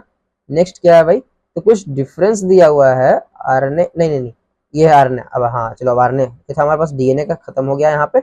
नेक्स्ट हमारे पास आता है आरएनए, ठीक है। तो आरएनए का सबसे पहले हम लोग फुल फॉर्म देखते हैं। आरएनए का फुल फॉर्म होगा राइबो न्यूक्लिक एसिड, ठीक है। उसके बाद आरएनए ये single standard nucleic acid, RNA जो होता है सिंगल स्टैंडर्ड होता है, डीएनए जो है डबल स्टैंडर्ड होता है, ठीक है। अच्छा, डीएनए में एक चीज और ध्यान देना, चलो हाँ बता ही देते हैं, ठीक है, ऐसे पढ़ना है 12 में। देखो डीएनए का तुम लोग फुल फॉर्म तो जान गए, D oxy ribo nucleic acid, लेकिन तुम लोग इसमें एक और चीज जानो, डी से क्या होगा, डबल स्टैंडर्ड, ठीक है। एन से क्या होगा, न्यूक्लिक निगेटिव चार्ज, ठीक है। और ए से क्या होगा, एसिडिक, नेचर कैसा है डीएनए का, तो एसिडिक है, ठीक है। ये चीज तुम लोग इस पे ध्यान देना डीएनए का। चलो नेक्स्ट आते हैं आरएनए पे। आरएनए क्या होता है, हमारे पास सिंगल स्टैंडर्ड होता है न्यूक्लिक एसिड है, which is formed by end to end polymerisation of a number of ribonucleotides. End to end क्या होता है, पॉलीमराइजेशन होता है नंबर ऑफ न्यूक्लियोटाइड का, और उसी से क्या होता है, आरएनए का फॉर्मेशन होता है। Polynucleotide are characterised by the presence of ribose sugar. अब जो पॉलीन्यूक्लियोटाइड है, ठीक है, पॉलीन्यूक्लियोटाइड मतलब बहुत सारा न्यूक्लियोटाइड, और सब कैरेक्टराइज्ड होते हैं प्रेजेंस ऑफ राइबोस शुगर। अब कौन सा राइबोस शुगर प्रेजेंस है, सॉरी राइबोस शुगर के प्रेजेंस के कारण पॉलीन्यूक्लियोटाइड है वो भी क्या होता है, कैरेक्टराइज्ड होता है। Polynucleotide are characterised by the presence of uracil instead of thymine. अच्छा, अब जो आरएनए का जो पॉलीन्यूक्लियोटाइड में तुम लोग देखोगे तो वहां पर तुम्हें थाइमिन के जगह पे यूरेसिल देखने को मिलेगा, ठीक है। RNA is synthesised from DNA, RNA जो सिंथेसाइज होता है वो डीएनए से via the process of transcription and then translated into protein. It replace DNA as a genetic material in some viruses. तो वही कह रहा है यहाँ पे, देखो यहाँ पे कह रहा है कि जो आरएनए का जो फॉर्मेशन होता है वो डीएनए से होता है। डीएनए का फॉर्मेशन तो डीएनए से डीएनए बन जाएगा, लेकिन आरएनए से डीएनए नहीं बन पाता, सॉरी आरएनए से आरएनए नहीं बन पाता है, डीएनए से आरएनए बन जाता है, ठीक है। तो कौन सा प्रोसेस से, जब डीएनए से आरएनए बन रहा हो तो उस प्रोसेस को हम लोग कहेंगे ट्रांसक्रिप्शन, और फिर जब आरएनए बन गया, आरएनए से बनाना है हमको प्रोटीन, तो उस प्रोसेस को हम लोग कहेंगे ट्रांसलेशन, ठीक है। अच्छा, लेकिन देखो डीएनए से डीएनए तो बन गया, उसको कहते हैं रेप्लिकेशन, डीएनए से आरएनए बन गया उसको कहते हैं ट्रांसक्रिप्शन, लेकिन जब आरएनए से डीएनए बनेगा ना उसे कहेंगे हम लोग रिवर्स ट्रांसक्रिप्शन कहेंगे, ठीक है। ये कुछ कुछ वायरस में होता है, जैसे कि HIV वायरस में तुम्हें देखने को मिलेगा रिवर्स ट्रांसक्रिप्शन का, देखने को उसमें मिल जाएगा, ठीक है। ये सब हो गया। और जब आरएनए से जब प्रोटीन बनता है तो उसे हम लोग ट्रांसलेशन कहते हैं, अच्छा ठीक है। अब उसको देखो, it replace DNA as a genetic material in some viruses, ठीक है। कुछ वायरसेस में रिप्लेस कर देता है डीएनए को, मतलब डीएनए की जगह पे आरएनए ही क्या करता है, जेनेटिक मटेरियल के जैसा काम करता है कुछ वायरसेस में, ठीक है। ये हो गया आरएनए का। नेक्स्ट देख लो, कुछ डिफरेंस दिया हुआ है आरएनए और डीएनए का, जैसे कि डीएनए का फुल फॉर्म होता है डीऑक्सी राइबोन्यूक्लिक एसिड, आरएनए का होगा राइबोन्यूक्लिक एसिड। और डीएनए जो होता है 2 स्टैंडर्ड होता है, 2 स्टैंडर्ड में पाया जाता है, आरएनए 1 स्टैंडर्ड होता है। डीएनए स्टोर करता है जेनेटिक इन्फॉर्मेशन को, और आरएनए जो है बिल्ड करता है प्रोटीन को जेनेटिक इन्फॉर्मेशन से। और डीएनए जो होता है, डीएनए में न्यूक्लियोटाइड बेस पेयर साइटोसिन और गुआनिन, मतलब कि जो न्यूक्लियोटाइड का जो बेस पेयर होता है डीएनए में वो देखने को मिलता है साइटोसिन और गुआनोसिन के बीच में। कौन सा बॉन्ड, तो 3 हाइड्रोजन बॉन्ड, कितना बॉन्ड, तो 3 बॉन्ड। और किसमें होगा, एडेनिन में और थाइमिन में। कौन सा बॉन्ड, तो हाइड्रोजन बॉन्ड, कितना बॉन्ड, तो 2 बॉन्ड। आरएनए में देखने को मिलेगा, आरएनए में भी वही साइटोसिन में और गुआनिन में हाइड्रोजन बॉन्ड, कितना बॉन्ड, तो 3 बॉन्ड। और लेकिन यहाँ पर डीएनए में क्या था, एडेनिन जो बॉन्ड बना रहा था थाइमिन के साथ, लेकिन आरएनए में एडेनिन जो है वो बॉन्ड बनाएगा यूरेसिल के साथ। कौन सा बॉन्ड, तो हाइड्रोजन बॉन्ड, कितना बॉन्ड, तो 2 बॉन्ड, ठीक है। ये था डिफरेंस हमारा डीएनए और आरएनए का, ठीक है। तो चलो अब चलते हैं नेक्स्ट हम लोग क्वेश्चन पे। क्वेश्चन लगाने का नियम याद रखना। तो नियम क्या है भाई, कि पहले वीडियो को क्वेश्चन पढ़ो, क्वेश्चन पढ़ के वीडियो को स्टॉप करो, स्टॉप करके पहले कमेंट में आंसर करो, उसके बाद फिर वीडियो को प्ले करो, प्ले करके तुम फिर आंसर देखो और फिर मिलाओ कि तुमने सही किया है कि गलत किया है, ठीक है। तो चलो क्वेश्चन पे चलते हैं। क्वेश्चन नंबर 1 है हमारे सामने, जो कि है असर्शन रीजन। इसमें कहता है DNA is A double standard helical molecule. DNA जो है वो क्या है, एक डबल स्टैंडर्ड हेलिकल मॉलिक्यूल है। तो क्या ये सही है, डबल स्टैंडर्ड हेलिकल मॉलिक्यूल है डीएनए? तो हाँ भाई है, सही है। अब देखो नेक्स्ट कहता है nitrogenous base of two strands are linked by hydrogenous bond in specific base pairing. जो नाइट्रोजनस बेस है दो स्ट्रैंड का, वो लिंक्ड होता है हाइड्रोजन बॉन्ड के द्वारा। हाँ सही है, इन स्पेसिफिक बेस पेयरिंग, हाँ ये भी सही है। चलो दोनों सही है, तो हमारे पास सी और डी तो नहीं होगा, बचा मेरे पास ए और बी। अभी देखते हैं एक्सप्लेन कर रहा है असर्शन रीजन को कि नहीं। तो कहता है तो सबसे पहले बिकॉज लगा देते हैं असर्शन में, जिससे कि पता चल सके एक्सप्लेन हो रहा है कि नहीं। ठीक है, तो DNA is a double standard helical molecule because DNA है जो डबल स्टैंडर्ड हेलिकल मॉलिक्यूल है, क्योंकि नाइट्रोजनस बेस है दो स्ट्रैंड का लिंक्ड होता है हाइड्रोजन बॉन्ड से इन स्पेसिफिक बेस पेयर में। हाँ सही है, तो आंसर क्या जाना चाहिए मेरा, ए जाना चाहिए, बी नहीं होगा, एक्सप्लेन कर रहा है। ठीक है भी है मेरे पास ए। ठीक है, नेक्स्ट चलते हैं हम लोग क्वेश्चन नंबर 2 की ओर। ये कहता है phosphodiester bond from the backbone of DNA. Phosphodiester bond form करता है डीएनए के बैकबोन को। तो हाँ सही है, फॉस्फोडाइस्टर बॉन्ड कैसे इसके बैकबोन को फॉर्म कर रहा है भाई। तो फॉस्फोडाइस्टर बॉन्ड बनता किस किस के बीच में, फॉस्फेट के बीच में और शुगर के बीच में। अब शुगर और फॉस्फेट दोनों क्या है, तो डीएनए का बैकबोन है, तो यहाँ पर ये तो सही हुआ। उसके बाद कहता है कि phosphodiester bond link nitrogenous base. जो फॉस्फोडाइस्टर बॉन्ड है वो क्या नाइट्रोजनस बेस को लिंक करता है, तो नहीं, ये लिंक करता है हमारा शुगर को और फॉस्फेट ग्रुप को। ठीक है, तो हमारे पास असर्शन क्या हुआ, सही हुआ, और आर जो है वो फॉल्स हुआ, तो आंसर मेरा सी जाना चाहिए, ए और बी तो नहीं होगा। बचा डी, डी में क्या है भाई, ए फॉल्स नहीं, तो C true, D false, answer C जाना चाहिए। देखो सी है सही है। नेक्स्ट चलते हैं क्वेश्चन नंबर 3 की ओर। इसमें कहता है which of the following statement is correct. कौन सा स्टेटमेंट इसमें करेक्ट है। तो DNA has uracil instead of thymine. DNA के पास यूरेसिल होता है। देखो पहले सबसे पहले इसमें करेक्ट तुमको चुनना है। अब कहता है कि डीएनए के पास क्या है भाई, तो यूरेसिल है थाइमिन की जगह पे, गलत है। ये तो आरएनए के पास होता है ना भाई यूरेसिल, डीएनए के पास थोड़ी होता है यूरेसिल, डीएनए के पास तो थाइमिन होता है।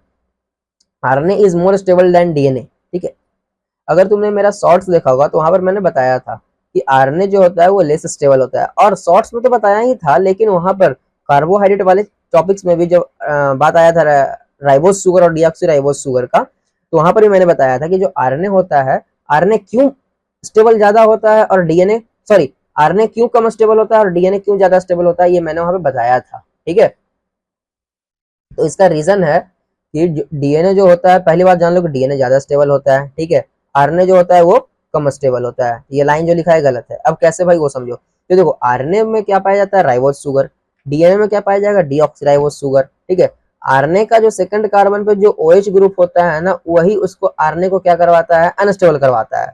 ठीक है, डिटेल में पढ़ना है तुमको 12th में, यहाँ पे सिर्फ शॉर्ट में बता दे रहे हैं कि आरएनए का जो राइबोस शुगर में जो सेकंड कार्बन होता है उससे प्रेजेंट होता है ओएच ग्रुप। ठीक है, वही ओएच ग्रुप क्या करता है, आरएनए को अनस्टेबल करता है। लेकिन जब बात करते हैं डीएनए में, डीऑक्सीराइबोस शुगर में, उसका जो कार्बन पे जो सेकंड कार्बन पे जो ओएच ग्रुप होता है उसमें से ओ नहीं होता है, और वही ओ ना होने के कारण ना क्या करता है, डीएनए को ज्यादा स्टेबल बना देता है। ठीक है, ये है हमारा रीजन।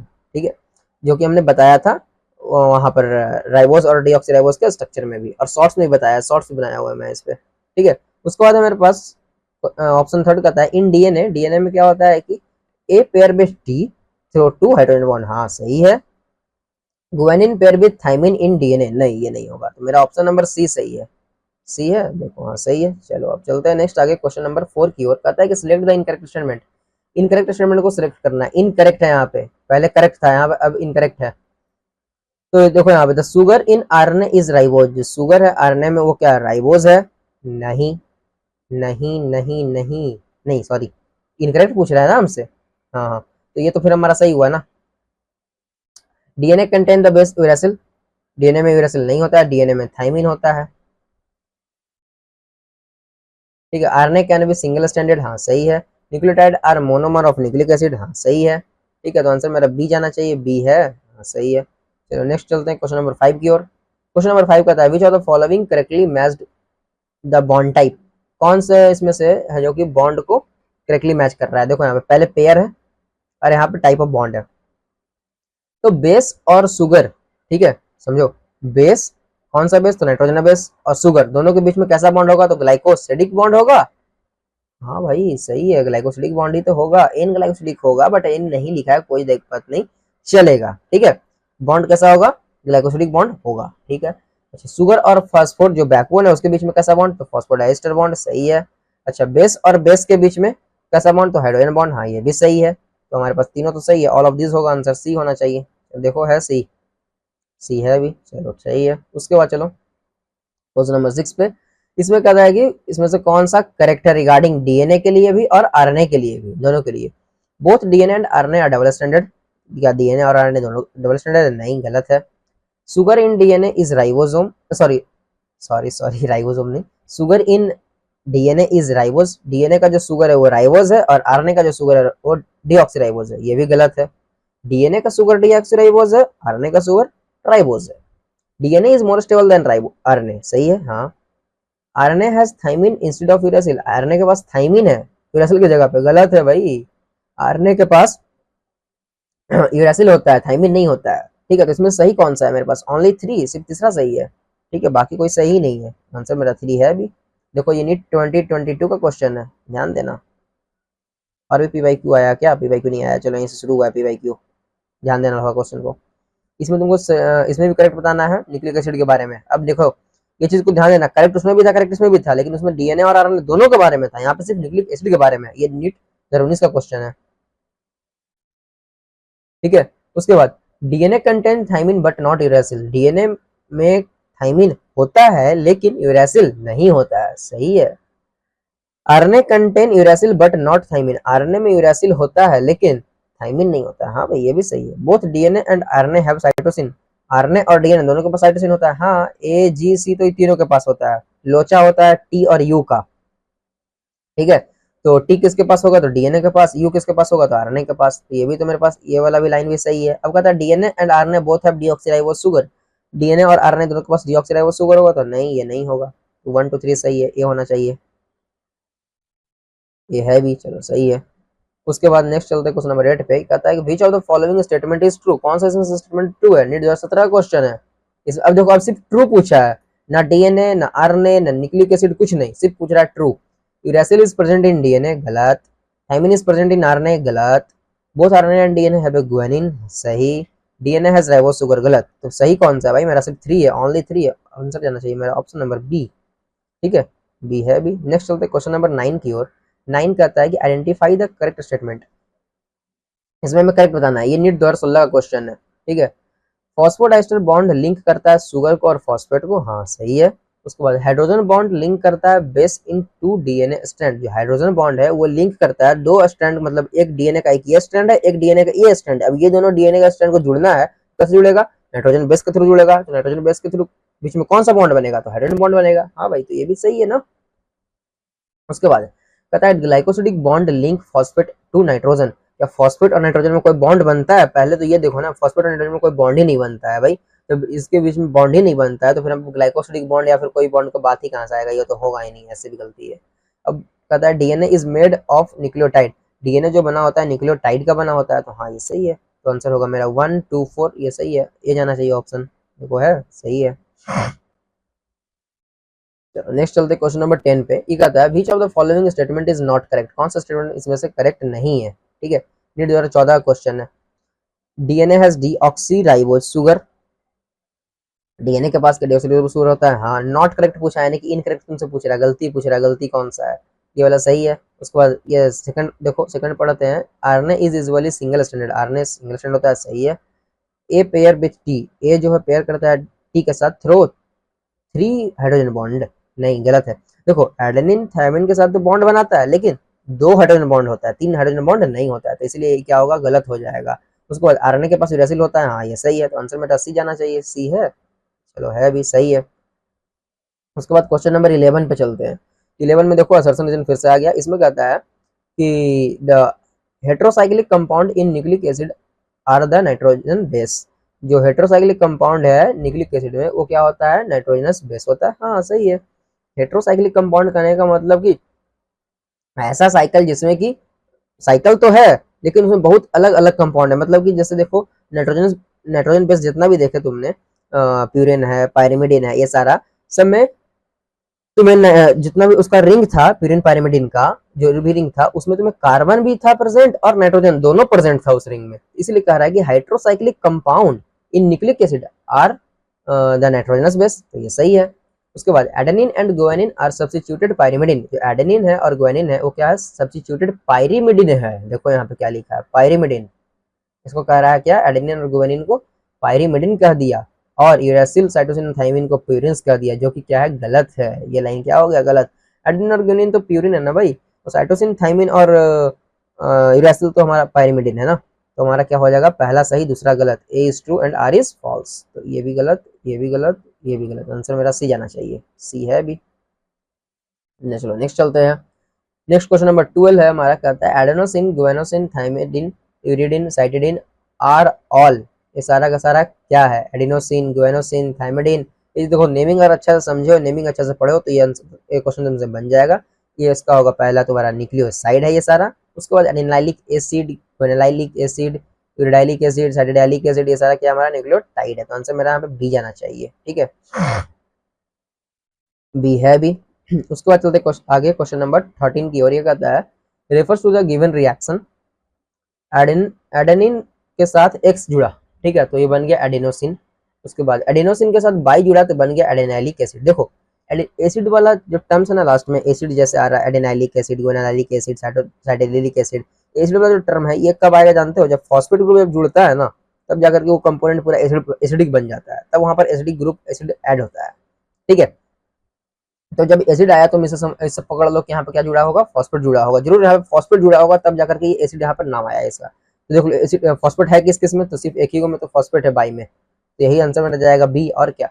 अब बाकी ऊपर वाला देख लो, एडेनोसिन के साथ जब हम शुगर को ऐड करेंगे तो बनेगा मेरा, सॉरी एडेनिन के साथ जब हम लोग शुगर ऐड करेंगे तो बनेगा मेरा एडेनोसिन। तो आंसर मेरा बी जाना चाहिए, देखो बी है, बी है भी। चलो नेक्स्ट क्वेश्चन चलते हैं हम लोग। What does A represent in the given diagram of nucleotide, ये न्यूक्लियोटाइड का जो डायग्राम है इसमें जो ए किसको रिप्रेजेंट कर रहा है, देखो यहाँ पे ए है, कौन सा बॉन्ड है ये बताओ। ये तो हम लोग ने पढ़ा है, ग्लाइकोसिलिक बॉन्ड नहीं होगा, फॉस्फेट बॉन्ड भी नहीं होगा, सॉरी फॉस्फेट बॉन्ड नहीं होगा, ईस्टर बॉन्ड है ये। फिर उसके बाद ये आयनिक बॉन्ड नहीं होगा, आंसर मेरा क्या जाना चाहिए, ईस्टर बॉन्ड जाना चाहिए, सी जाना चाहिए। अच्छा अच्छा अच्छा, लेकिन यहाँ पे आंसर देखो दिया है मेरा बी दिया है, बी होगा भी, देखो कैसे, चलो एक्सप्लेन करते हैं इसे। देखो क्या इसमें दिक्कत है, पहले सीरीज कर देते हैं। मेरा अगर हम यहाँ पे ईस्टर बॉन्ड मार रहे हैं ना, तो ये ओ ओ यानी कि ओ से एक इधर और ओ से ये इधर, ये पूरा मेरा होता है ईस्टर बॉन्ड। लेकिन मेरा बात कर रहा है पी और ओ के बीच में, तो ये तो हमारा फॉस्फेट बॉन्ड हो गया ना, सिर्फ ये ईस्टर बॉन्ड थोड़ी होगा। देखो यहाँ पे मार्किंग देखो किसका किया है, पी और ओ के बीच में किया है, तो ये हमारा क्या है, फॉस्फेट बॉन्ड है। अगर यहाँ पे ओ और ए पूरे को कहता है ऐसे करके, जैसे कि हमने वहां पर देखा था डायग्राम में, कैसे करके था ये ओ और ओ यहाँ पर देखो, वहां पर कुछ इस प्रकार बना था, ओ है और ऐसे करके एरो करके बना हुआ था ना, ऐसे करके ये एरो वाला था, ठीक है। ये क्या, इसको क्या कह रहे थे हम लोग, फॉस्फेट सॉरी ईस्टर बॉन्ड कह रहे थे, ठीक है। तो वही चीज यहाँ पे लिखा है, एक मिनट क्या हो गया, ठीक है। तो यहाँ पर वही लिख रहा है, समझे, मार्किंग को समझना पड़ेगा इस क्वेश्चन में तुमको, मार्किंग को समझो अच्छे से। इस मार्किंग में पी और ओ के बीच का बॉन्ड को कर रहा है, तो ये जाएगा क्या, फॉस्फेट बॉन्ड जाएगा, ग्लाइकोसिलिक बॉन्ड नहीं, ईस्टर बॉन्ड भी नहीं, और आयोनिक बॉन्ड भी नहीं होगा, ठीक है। चलो नेक्स्ट क्वेश्चन चलते हैं 15 की ओर। 15 कहता है purine found both in DNA and RNA in, purine पाया जाता है डीएनए में भी और आरएनए में भी, नीट 2019 का क्वेश्चन है। अच्छा अब सिंपल यहाँ पे देखो ना, प्यूरिन हमारा डीएनए में पाया जाएगा, आरएनए में भी पाया जाता है। प्यूरिन में आता क्या क्या भाई, तो एजी आता है, एजी क्या क्या यानी कि एडेनिन और गुआनिन। आंसर क्या जाएगा मेरा, बी, और क्या जाना चाहिए, अरे समझे नहीं समझे बताओ, है ना बी। चलो आगे चलते हैं नेक्स्ट क्वेश्चन नंबर 16, जो 2015 का क्वेश्चन है। तो कहता है कि विच of the following biomolecules does have a phosphodiester bond, कौन सा मॉलिक्यूल के पास फॉस्फोडाइस्टर बॉन्ड होगा, nucleotide nucleic acid, फैटिक acid, monosaccharide, amino acid. कभी तो पढ़े यार, न्यूक्लियोटाइड में होता है, न्यूक्लिक एसिड में, जो न्यूक्लिक एसिड में जो न्यूक्लियोटाइड होता है उसके पास फॉस्फोडाइस्टर बॉन्ड मिलेगा, बाकी में नहीं मिलेगा। चलो ये हो गया नंबर 16 का, ये सही है। 17 कहता है in DNA molecule, DNA molecule में क्या होगा, AIPMT 2008 का क्वेश्चन है, ध्यान से पढ़ना।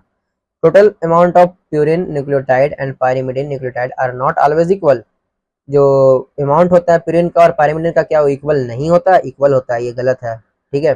यूनियन ऑफ पायरिमिडिन हमेशा का जो रेशियो है कांस्टेंट होता है, 1 के बराबर आता है। There are 2 strand then run parallel in the 5 prime to 3 prime direction. यहाँ पे 2 स्ट्रैंड होता है जो कि पैरेलली रन करता है 5 प्राइम से 3 प्राइम की तरफ, नहीं एंटी पैरेलल होता है, अपोजिट डायरेक्शन में रन करता है। The proportion of adenine in relation to thymine varies with the organism, नहीं जो प्रोपोर्शन होता है एडेनिन और थाइमिन का वो वेरीज करता है ऑर्गेनिज्म के साथ, नहीं ये वेरी नहीं करता है, इससे रहता है कांस्टेंट रहता है। There are 2 strand that run anti-parallel, one in 5 prime to 3 prime direction and other in 3 prime to 5 prime direction। ठीक है, हाँ ये सही है। देखो 2 स्टैंड होता है, एंटी पैरेलल होता है, एक 3 से 5 से 3 प्राइम होता है, एक 3 से 5 प्राइम होता है। हाँ तो ये सही होगा। देखो डी मेरा ऑप्शन नंबर सही है, डी है भी आंसर में। ठीक है, चलो नेक्स्ट चलते हैं क्वेश्चन नंबर 18 की ओर। इसमें कहता है recognise the figure and find out the correct matching. इस फिगर को देखो और करेक्ट मैचिंग इसमें ढूंढना है, सिर्फ क्या होगा। ठीक है, देखो ये पहला वाला एडेनिन का है, दूसरा वाला यूरासिल का है, ये हो जाएगा मेरा एडिनोसिन का हो जाएगा। ठीक है, तो कैसे होगा देख लेना अभी, यूरिडिन का होगा ये। ठीक है, ऑप्शन नंबर मेरा बी जाएगा, आंसर होना चाहिए। देखते हैं एडेनोसिन, ये तो सिंपल स्ट्रक्चर है नाइट्रोजन बेस का, ये भी नाइट्रोजन बेस का स्ट्रक्चर है। अब इसमें कैसे हुआ जो देख लो, उसका नाम क्या था, एडिनोसिन। ठीक है, एडिनोसिन नाम था ना।